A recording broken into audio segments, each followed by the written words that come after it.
Hello, Zach Murphy here, and I have another short video here. I just wanted to share a quote I really liked that I saw from Paul Washer, and he is actually a Southern Baptist pastor, and someone I greatly respect here, and just wanted to share his quote and some things I wrote about this on my blog. And he said, "We are not to send out questionnaires to carnal people to discover what kinds of church they would attend. A church ought to be seeker-friendly, but the church ought to recognize that there is only one seeker. His name is God. And if you want to be friendly to someone, if you want to accommodate someone, accommodate him in his glory, whether it is rejected by everyone else.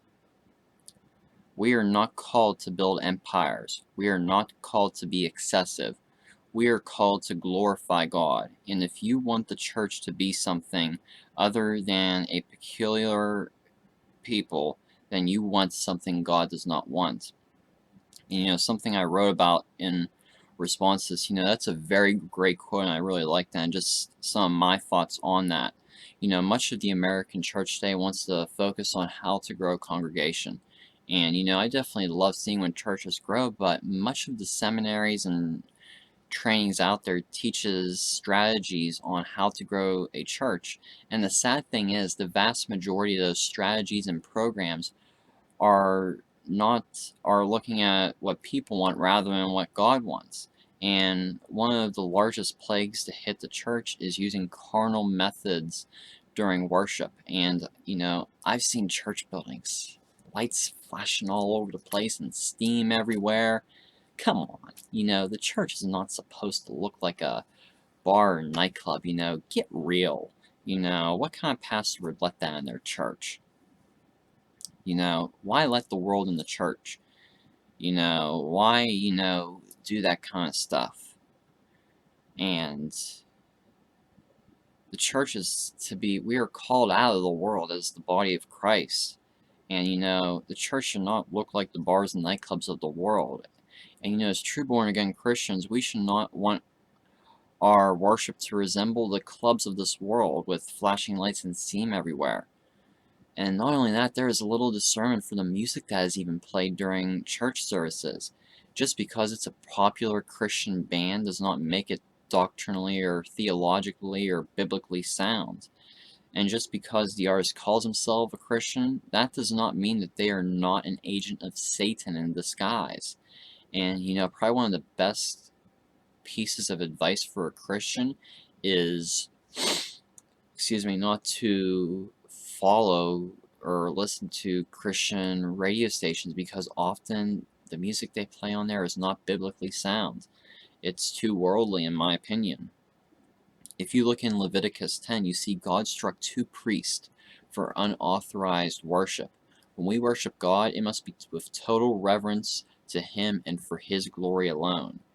There are many people out there today who truly want Christ alone, but yet the Christian world is just plagued by carnality in so many ways, even aside from worship.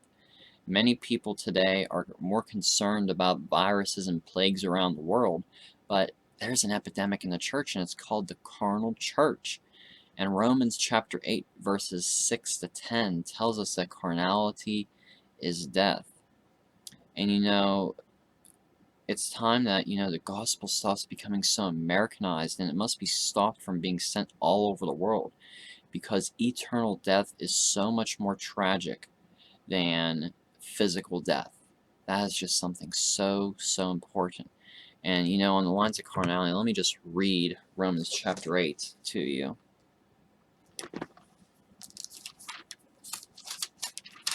Romans 8 is a very great chapter.